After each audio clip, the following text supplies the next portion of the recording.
ito ay rated SPG. Striktong patnubay at gabay ng magulang ang kailangan. Maaaring may masiselang tema, lengguwahe, karahasan, sexual, horror o droga na hindi angkop sa mga... Tagumpay na nga itong si Ikit na mapaaresto na nga at maipakulong na nga itong si Soraya at si Angela dahil napakalakas na ebidensya nga ang nakalap nga nila nito ni Drew na nagpapatunay na si Soraya at si Angela nga ang may mastermind ng mga kamalasang nangyayari nga dito kay Ikit at sa pamilya nga nito ni Mayumi.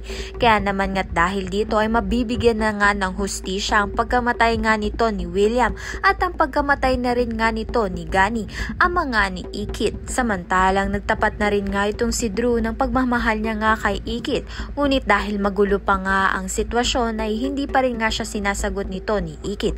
At malalaman nga natin kung sino nga ba ang pipiliin ni Ikit. Kung ito ba ngang si Matthew at si Drew. Parehas naman nga silang mabubuting tao at na kay Ikit na nga lang ang desisyon kung sino nga talaga ang tunay niya ngang mamahalin.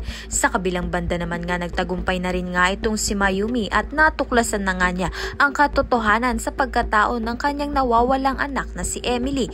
Dahil ito ngang si Emily ay ito ngang si Ikit at nakumpirma niya na nga ito dahil nga sa tulong ng ninong ni Ikit na kaibigan nga noon nito ni Gani. Kaya naman nga yan at iba pa ang dapat nating pakaabangan. Maraming salamat sa iyong panonood.